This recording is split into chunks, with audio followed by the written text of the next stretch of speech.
บ่มีพี่มีแต่คนบ้านจุเจ้านั่นแหละพี่บ่ต้องคิดว่าคนลาวไปกินภาษีคนไทยไปกินไปแล้วแหละเพิ่นว่าพี่บ่แต่ว่าเพิ่นอาจจะลดให้เอาละทุกคนสาวลาวเดือดเมื่อเห็นคอมเมนต์พี่ๆคนไทยที่ไปคอมเมนต์เกี่ยวกับคนลาวนี่มารักษาในโรงพยาบาลของไทยบางคนนี่เข้าใจว่าคนลาวนี่มารักษาฟรี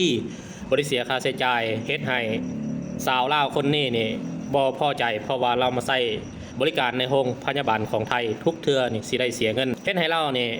ได้ออกมาอัดคลิปเพื่อทำความเข้าใจระหว่างคนไทยกับคนลาวย้ำอีกทีหนึ่งเด้อทุกคนเด้อคลิปนี้เราได้อัดมาเพื่อทำความเข้าใจว่าคนลาวมาใช้บริการอยู่โรงพยาบาลของไทยนี่นะคือเสียเงินเด้อทุกคนบ่ได้ใช้บริการฟรีไปฟังคลิปเราเลยทุกคนคลิปนี้ที่ข่อยมาเว้าข่อยบ่ได้เว้าให้คนไทยกับคนลาวผิดกันเด้อหรือว่าบ่ได้เว้าให้เกิดกระแสดราม่าอีหยังเบิดข่อยอยากมาชี้แจงว่าความเข้าใจกับคนไทยเนาะว่าการที่คนลาวไปรักษาอยู่ประเทศไทยหั่นนะข่อยบ่คิดได้ว่าคนไทยบางกลุ่มเด้อกลุ่มน้อยว่าซั่นซะเข้าใจว่าจุข่อยนี่ไปรักษาพี่ไปกินภาษีจุเจ้ามาข่อยสิมาอธิบายสุพังข่อยผู้หนึ่งที่ใช้บริการโรงพยาบาลไทยมาตลอดนับแต่เกิดลูกหรือว่าเจ็บเป็นอีหยังกะยาข่อยจะไปเมืองมุกดาหารเพราะว่ามันใกล้กับบ้านข่อยจุเจ้าไปพังคลิปเด้อแล้วข่อยสิให้เบิ่งคอมเมนต์บางคนคอมเมนต์ในทางที่บ่ดีบางคนเนาะแล้วข่อยสิเว้าสู่จุเจ้าพังไทยทุกคนโรงพยาบาลมุกดาหารแต่มีภาษาลาวนี่คือโรงพยาบาลที่มีจิตใจเอื้อเฟื้อเผื่อแผ่เพื่อมนุษย์ต่างประเทศนั่นก็คือคนลาวมาเข้าที่โรงพยาบาลแห่งนี้เยอะมากทุกคนเนาะนี่คือประเทศไทยครับทุกคนนี่โรงพยาบาลมุกดาหารเป็นโรงพยาบาลที่ใหญ่ที่สุดครับบ้านจุเจ้านะจะว่าเอื้อเผื่อแผ่ถือแต่ว่าเอื้อเผื่อแผ่ด้วยการปิ่นปัวมนุษย์นำกันนี่นะว่าเพิ่นบ่ได้แง่ว่าลาวไทยหรือว่าไผค่ะเป็นคนไข้ไปโรงหมอก็คือเพิ่นต้องปัวเด้อแล้วข่อยสิเว้าสุพังคนลาวหั่นนะ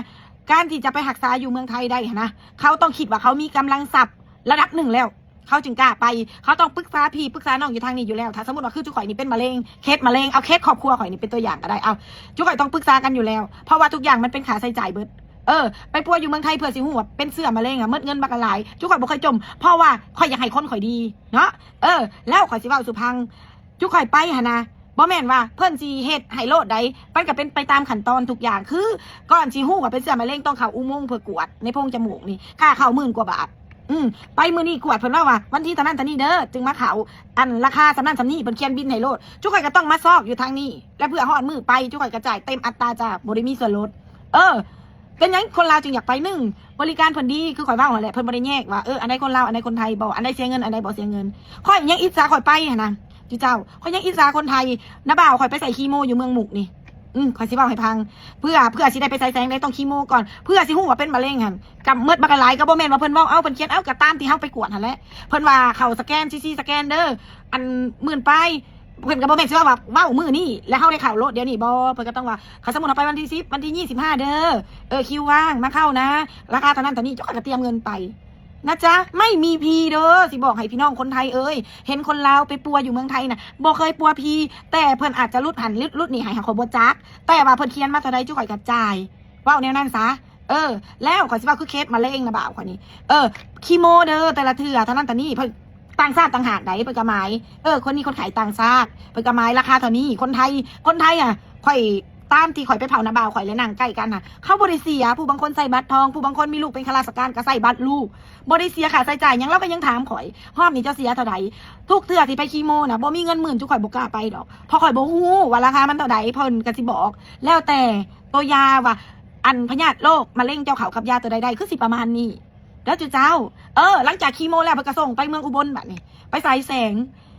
ข่อยยอมหับเพิ่นจะประเมินโลดว่ามะเร็งเจ้านี่หามันจักแสงคือของนาบ่าวแค่นาบ่าวข่อย33 แสงเพิ่นจะเว้าโลดประมาณค่ะร่วมค่าใช้จ่ายนะแต่โบเบสเซ็ตเข้าใจโบเบสเซ็ตให้คุณเตรียมเงินประมาณ100,000ซำนี้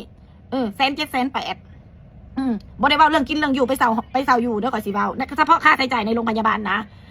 ผู้ใดบ่มีเงินถอดใจกลับบ้านหาความตายผู้ใดสู่ต่อก็ไปต่อได้ข่อยสิเว้าบ่มีพี่มีแต่คนบ้านจุเจ้านั่นแหละพี่บ่ต้องคิดว่าคนลาวไปกินภาษีคนไทยไปกินไปแล้วแหละเพิ่นว่าพี่บ่แต่ว่าเพิ่นอาจจะลดให้แบบบางเทื่อเฮาเป็นนักและปัวเหงื่อยาวปัวเลือลังปิ่นปัวไปเรื่อยๆนี่เพิ่นอาจจะลดเพิ่นอีต้นเพิ่นปัวเพราะว่าเพิ่นอยากให้ดีเพิ่นอาจจะลดให้แต่ว่าไม่มีพี่จุเจ้าข่อยสิเว้าสุพังข่อยหาก็เข้าใจได้ว่าการที่จุข่อยไปปัวอยู่เมืองไทยนะก็แน่ว่าคนลาวนะ บางคนกับแนมคนไข้กับคนไข้ได้แต่ทันหมอเพิ่นสิเข้าใจเพราะว่าคือจุข่อยนี่มีประวัติอยู่แล้วอยู่หมุกอินเตอร์อยู่เมืองไทยบางคนลูกเต้านี่ก็ใส่ประกันภัยไทยแต่ว่าอยากให้เข้าใจว่าเห็นคนลาวไปปัวอื่นๆหั่นนะเพราะบ่ได้ปัวพีจ้าบ่ได้กินภาษีจุเจ้าจุข่อยเสียเงินสิเว้าให้พังแล้วอย่ามาตั้งคำถามว่าเมืองลาวก็มีโรงพยาบาลทำไมไม่ไปจุเจ้าต้องเข้าใจว่าไปโรงพยาบาลอยู่ไสก็เสียเงินจุข่อยบ่มีพีจุข่อยสิไปโรงพยาบาลอยู่เมืองลาวจุข่อยก็เสียเงินอยู่เมืองไทยก็เสียเงินแต่คนลาวนะบางคนมันใกล้คือข่อยขามไปเมืองมุกดาหารมีแต่แค่30 กิโลแล้วก็เลือกที่จะไปไทยเพราะมันสะดวกสบายไปไสจุข่อยก็เสียเงินให้เข้าใจแนวนั้นจุข่อยบ่มีพีอาจจะมีแบบว่าเคสอนาถาที่สุดท่านหมอเพิ่นก็จะลดขายาให้หรือว่าเพิ่นบ่ได้จำแนกว่าลาวหรือไทยแต่ว่าต่างประเทศนี่ต้องได้เสียเงินที่จุเจ้าเอิ้นว่าต่างดาวค่ะคอมเมนต์ก็ให้เบิ่งแน่จุเจ้ากะเบิ่งบ่แม่นสิว่าอันยาคิดว่าจุเจ้าได้พี่แล้วจุข่อยก็ได้พี่บ่จุข่อยเสียเงินไปบริการอยู่พุ่นหั่นเด้อเสียหมดเพิ่นเพื่อแพทย์แท้เรื่องรักษาสุขภาพอันประชาชนคนคือกันนี่แพทย์หมออยู่เบื้องพุ่นน่ะแต่เสียเงินให้เข้าใจนี่ก็คือเสียงจากประชาชนคนลาวที่มาใช้บริการโรงพยาบาลอยู่ในประเทศไทยฝากถึงประชาชนคนไทยส่วนหนึ่งที่ยังบ่เข้าใจเรื่องระบบการรักษาระบบการเสียเงินในการรักษาของโรงพยาบาลสำหรับคนต่างดาวหรือว่าคนลาวที่มารักษาอยู่ไทยนะก็อยากให้เข้าใจนำกันเนาะว่าเพราะว่าลาวกับไทยนี่ก็เป็นบ้านพี่เมืองน้องกันเป็นอย่างมากก็ต้องพึ่งพาอาศัยกันนั่นแหละเนาะทุกคนอันนี้บ่ได้เว้าเพื่อความแตกแยกเด้อแต่ว่าเว้าเพื่อให้เข้าใจนำกันพี่น้องไทยลาวฮักกันคือเก่า